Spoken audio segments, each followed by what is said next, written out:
Tommy Tuberville leaned back in his chair, grinning, his laughter cutting through the chamber like a blade. It wasn't the kind of laugh you share among friends.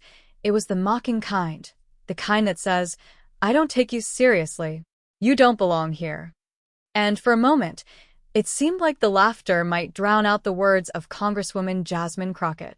But what Tuberville didn't realize was that Jasmine wasn't just speaking for herself. She carried with her the voice of someone who had faced far harsher enemies than ridicule. Her father, a soldier who once fought and bled in the jungles of Vietnam. The chamber didn't know it yet, but that man's story, sealed for decades in faded letters, would soon turn laughter into silence. Jasmine Crockett grew up hearing about her father's sacrifice, but it wasn't the kind of tale that families share casually over dinner. No, these were stories carried in whispers, stories written in ink smudged with sweat, dirt, and fear from a war zone halfway across the world. Her father was barely more than a teenager when he was drafted. Like so many young men of his generation, he was sent to a place he barely understood, tasked with fighting a war that often made no sense. But unlike many of his fellow soldiers, he carried an added burden, the knowledge that when he returned home, if he returned home, he would still face the sting of prejudice, the heavy weight of being a black man in America. And yet, even in that place of death and uncertainty, he wrote.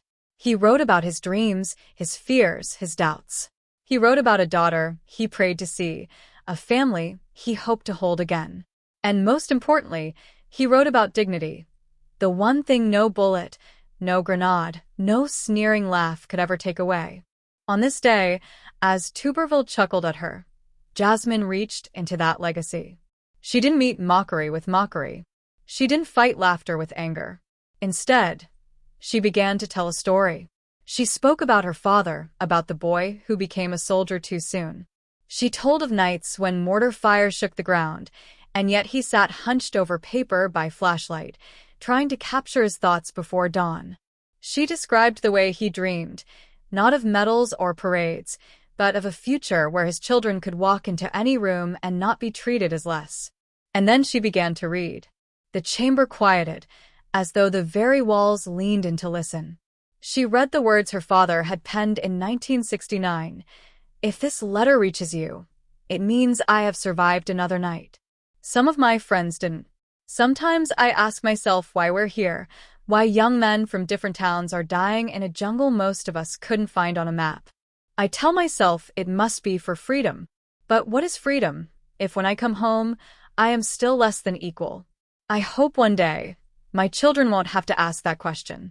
If I don't make it back, tell my daughter to keep her head high. Tell her that laughter at her expense is not defeat. It is proof she has frightened the small-minded.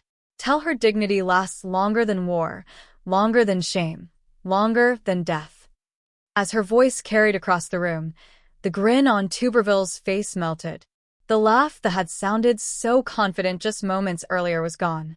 He shifted in his seat, suddenly aware that this wasn't a political sparring match anymore.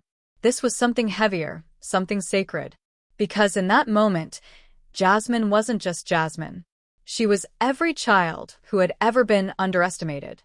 She was every voice that had been mocked, every dream dismissed, every sacrifice overlooked.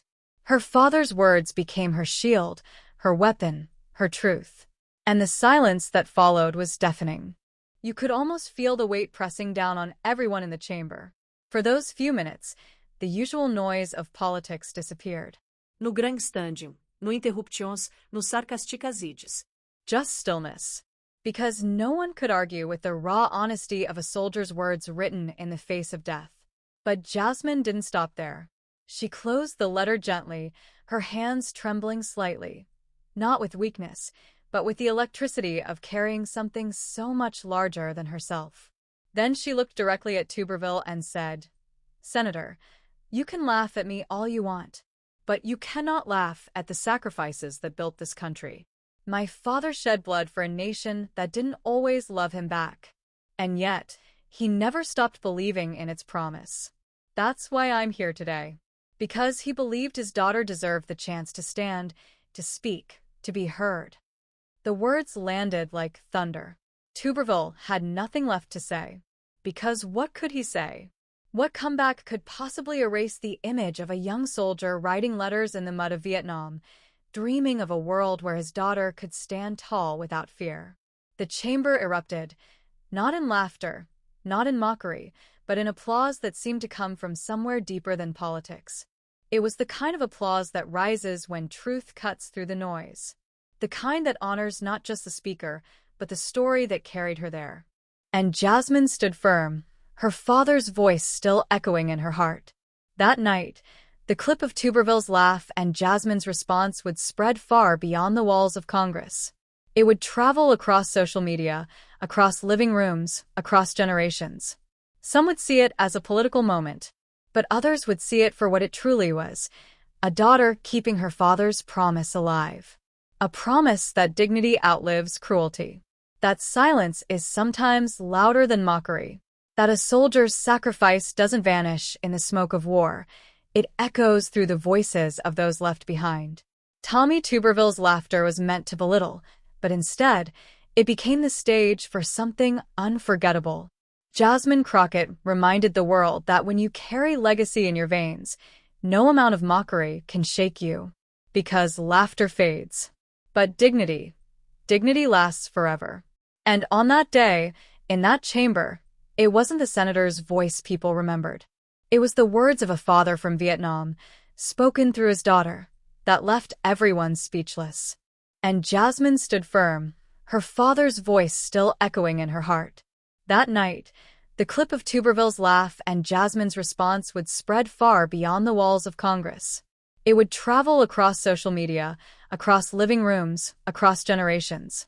Some would see it as a political moment, but others would see it for what it truly was, a daughter keeping her father's promise alive. A promise that dignity outlives cruelty. That silence is sometimes louder than mockery. That a soldier's sacrifice doesn't vanish in the smoke of war. It echoes through the voices of those left behind. Tommy Tuberville's laughter was meant to belittle, but instead, it became the stage for something unforgettable. Jasmine Crockett reminded the world that when you carry legacy in your veins, no amount of mockery can shake you. Because laughter fades. But dignity lasts forever. And on that day, in that chamber, it wasn't the senator's voice people remembered. It was the words of a father from Vietnam, spoken through his daughter, that left everyone speechless.